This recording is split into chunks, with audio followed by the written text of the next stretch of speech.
اس وقت پاکستان جس صورتحال سے دوچار ہے اس پر ہم بات کر رہے ہیں۔ بریک پر جانے سے پہلے امریکہ کی جو پالیسی ہے خطے کے حوالے سے انور اقبال صاحب نے ہمیں بتایا کہ اب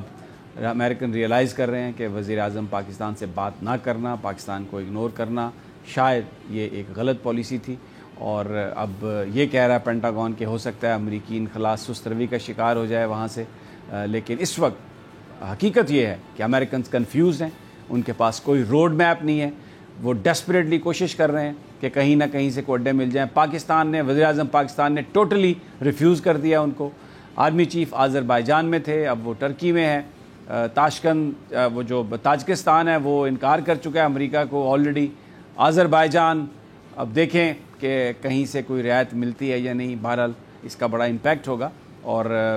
آنے والے جو 1-2 مہینے ہیں بہت ہی اہم ہیں۔ افغانستان میں ایک پینک ہے، طالبان ایک آندھی کی طرح آ رہے ہیں۔ 5 بڑے شہر اس وقت ان کا انہوں نے محاصرہ کیا ہوا ہے۔ 50 جو ضلعی صدر مقام ہے وہاں پر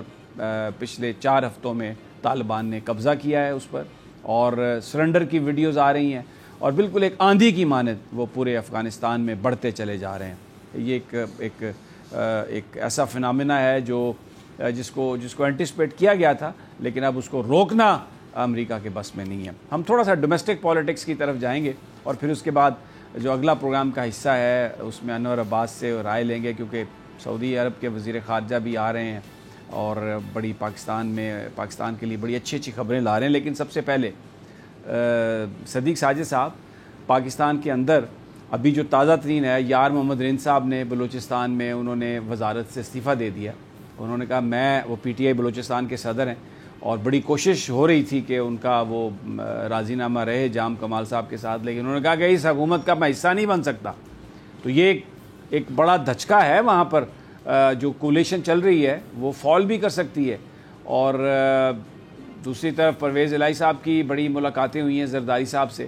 اور زرداری صاحب کی بھرپور کوشش ہے کہ سرائکی بیلٹ سے اور سینٹرل پنجاب سے کچھ لوگوں کو شامل کیا جائے، اور لاہور میں وہ ڈیرہ جما کے بیٹھے ہیں کہ شاید پنجاب گورنمنٹ جو ہے اس کے حوالے سے کوئی وہ فیصلہ کرنا چاہتے ہیں، کوئی دباؤ ڈالنا چاہتے ہیں۔ کیا آپ کے پاس اطلاع ہے؟ بہت شکریہ سمیع صاحب۔ آپ کو یاد ہوگا آپ ہی کے پروگرام میں ہم نے بات کی تھی کہ بجٹ پیش ہونے کے بعد بہت سی تبدیلیاں ہوں گی، کچھ لوگ پکڑے جائیں گے، کچھ نکل جائیں گے، کچھ باہر آ جائیں گے۔ خواجہ آصف کی بات بھی آپ کے پروگرام میں کی تھی کہ جس طرح شہباز شریف باہر آ گئے ہیں تو وہ بھی ضمانت ان کی بھی ہو گئی ہے، وہ بھی آ گئے ہیں۔ سردار یار محمد رند والا جو ایشو تھا وہ بالکل آپ کو یاد ہوگا کہ یہ پہلے بھی اسلام آباد میں آئے تھے جب اسد عمر سے ان کی ایک پورے پارلیمانی وفد کے ہمراہ ملاقات ہوئی تھی، اور کچھ یقین دہانیوں کے بعد یہ واپس چلے گئے تھے، لیکن ان کی بنتی بالکل نہیں تھی جو جام کمال حکومت ہے۔ اور اب انہوں نے اس کی وجہ یہی بنائی کہ ایک تو ان کا جو اپنا آبائی حلقہ ہے اس کو نظر انداز کیا گیا، یہ جو بجٹ ہے ایک طرح سے وہ سارے معاملے میں اپوزیشن کے ساتھ ہی کھڑے ہوئے ہمیں نظر آئے۔ اب انہوں نے وزارت سے استعفیٰ دے دیا ہے، تو یہ ڈاما ڈول ہے وہاں کی جو حکومت ہے بلوچستان، جو عوامی پارٹی جس کو باب کہا جاتا ہے۔ تو جام کمال صاحب کے لیے ایک طرف تو اپوزیشن کی جانب سے مشکلات ہیں، دوسرا یہ جو ان کے اتحادی ہیں وہ وہاں سے باہر نکلتے جا رہے ہیں۔ تو ابھی تو اس سے پہلے بھی جو ایک جو وزیر تھے صالح، ان کو انہوں نے کیا تھا، فارغ کیا تھا، اس کی بھی وزارت انہوں نے اپنے پاس رکھ دی جام کمال صاحب نے۔ شاید اسی وجہ سے باتیں کی جا رہی ہے کہ اسپیکر اور جام کمال صاحب کی ان کی بھی نہیں بنتی، وہ بھی بالکل نہیں بنتی۔ اور آپ یہ دیکھیے کہ یہ عالم ہے کہ اسپیکر نے ایک اجلاس پارلیمانی لیڈرز کا بلایا تھا گزشتہ دنوں کے معاملے کو طے کیا جائے، جو پچھلے دنوں جو وہاں پہ مار کٹائی ہوئی اور بجٹ اجلاس کے دن اپوزیشن لیڈرز پھر FIR،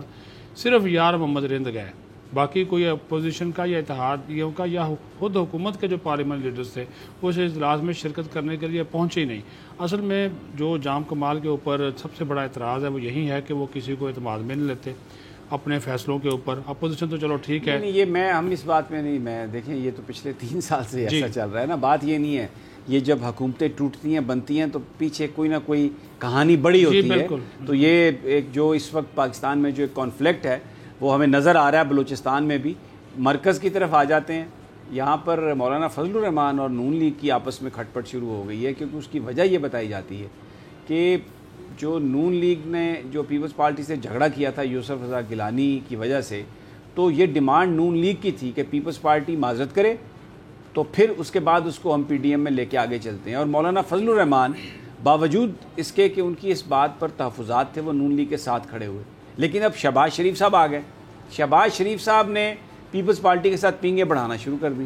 اور یہاں تک کہ وہ اب یوسف رضا گیلانی صاحب اظہار یکجہتی کرنے کے لیے ان کے پاس آتے ہیں, وہ ان کا استقبال کرتے ہیں, ان سے ملتے ہیں جلتے ہیں. تو مولانا فضل الرحمان نے یہ بات کہی ہے نون لیگ کی قیادت سے کہ جناب یہ آپ بتائیے ہمیں کہ لڑائی آپ کی تھی ان کے ساتھ جس کی وجہ سے میں آپ کے ساتھ کھڑا ہوا, اب آپ کے جو شہباز شریف صاحب جو یہاں پہ سب کرتا دھرتا ہے نون لیگ کے, وہ ان کے ساتھ پینگیں بڑھا رہے ہیں. تو یہ آپ اس کو چیک کریں, یہ آپ اس کو روکیں اور اس کا آپ اس کو حل کریں. اور اس پر مولانا کی ناراضگی ہے, اور جو مجھے اطلاع آپ بتا سکتے ہیں کہ اگر یہ ناراضگی اسی طرح چلتی رہی تو جو شہباز شریف صاحب نے الیکٹرل ریفارمز پر جو آل پارٹیز کانفرنس بلائی ہے اس میں مولانا اپنا ڈیلیگیشن بھیج سکتے ہیں, مولانا خود ہو سکتا ہے شریک نہ ہو. بالکل سمیع صاحب, آپ نے یہ ساری صورتحال کی درست عکاسی بھی کی ہے, نشاندہی بھی کر دی ہے. اور یہ مفاہمت کی پنگیں ہیں, اس کو ہم پیار محبت کی تو نہیں کہہ سکتے, مفاہمت کی پنگیں ہیں جو بڑھتی جا رہی ہیں. اور یہ بلاول بھٹو زرداری کے کہنے پہ یوسف رضا گیلانی ان کے پاس گئے تھے جب یہ وہاں پہ قومی اسمبلی کے حال میں جو کچھ ہوا تھا, کتابیں وغیرہ چلی تھی آپ کے سامنے ہے.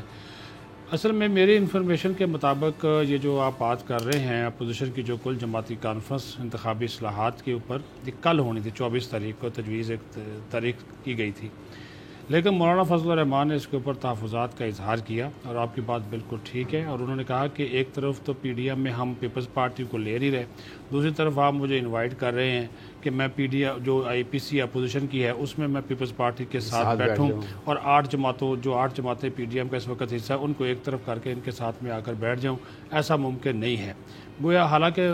شہباز شریف نے جو ٹیلی فون کیا تھا بلاول بھٹو زرداری کو اور فضل الرحمان کو, اس کے بعد مریم اورنگزیب صاحبہ نے جو پریس ریلیز جاری کی تھی تو اس میں انہوں نے کہا تھا کہ خوش آئند قرار دیا جی اس اے پی سی کو, لیکن اس کے اوپر بھی مولانا فضل الرحمان نے پھر اپنی جان اس طرح چھڑائی. انہوں نے کہا جی میں اویلیبل نہیں ہوں گا ان ڈیٹس کے اوپر, اور وہ کل ہی چلے گئے کراچی, اور آج ان کی طبیعت بھی ناساز ہو گئی ہے اور تمام مصروفیات جو ہے وہ ترک کر دی ہے. تو ان کا 3 روزہ دورہ ہے, لیکن میرے ذرائع کے مطابق یہ جو دورہ ہے ان کا 1 ہفتے سے بھی زیادہ کا ہوگا. اب اس ساری صورتحال میں جو کل مجوزہ اے پی سی تھی وہ تو ہو گئی ملتوی. اس سلسلے میں ایک رابطہ کار جو شہباز شریف نے نامزد کیے ہیں ان کا نام ہے ایاز صادق, سابق اسپیکر قومی اسمبلی کے. تو ان کے مطابق اب یہ اے پی سی اگر ہوئی تو یہ جولائی کے پہلے ہفتے میں ہوگی, یعنی کہ بجٹ پاس ہونے کے بعد ہی ہوگی. اور مولانا فضل الرحمان نے یہ کہا ہے کہ میں زیادہ سے زیادہ آپ کی عزت اسی میں رکھ سکتا ہوں کہ خود تو میں ہو سکتا ہے کہ اس میں شامل نہ ہوں, وہ بات آپ کی بالکل ٹھیک ہے, وفد ایک جو ہے وہ میں بھجوا دوں گا. لیکن انہوں نے کہا بات پھر وہی ہے کہ جو آپ نے بات کی ہو بہو یہی بات کی کہ آپ کی وجہ سے تو ہم نے یہ سٹینڈ لیا کہ وہ نہ معافی مانگ رہے ہیں نہ شرمندگی کا اظہار کر رہے ہیں, اور آپ جو ہے ان کے ساتھ پنگیں بڑھا رہے ہیں اور مجھے کہہ رہے ہیں میں ان کے ساتھ اے پی سی میں آ کر بیٹھ جاؤں. تو پھر جو باقی یہ 6-7 جماعتیں ہمارے ساتھ انڈیا میں اس وقت ان کا ہم کیا کریں, ان کو چھوڑ کر جو ہے اگر ہم وہاں پہ بیٹھ جائیں. بالکل آپ کی بات. میں آپ کو آج ایک مریم نواز صاحبہ آج گئی اسلام آباد ہائی کورٹ میں, وہاں پر ان کی جو اپیلیں تھیں اس کی سماعت تھی, تو آرگومنٹ کمپلیٹ ہو گیا کہ نواز شریف صاحب کیونکہ باہر ہیں ملک سے, اشتہاری ہیں, ان کا کیس علیحدہ کر دیا جائے اور ان کا کیس اس وقت سنا جائے جب وہ واپس آ جائیں. اس پر آرگومنٹ پورے ہو گئے آج ان کی جماعت کے, ان کے نواز شریف صاحب کے وکیل کے. فیصلہ اس حوالے سے ریزرو کر لیا گیا, بعد میں سنا دیا جائے گا کہ کیا عدالت نواز شریف صاحب کے مقدمہ جو ہے اس کا ان کا جو اپیل ہے وہ اس کی سماعت تب ہوگی جب وہ واپس آئیں گے یا ابھی کیا جائے گا فیصلہ. سبسکرائب کریں اور بیل دبائیں تاکہ کوئی خبر رہ نہ جائے.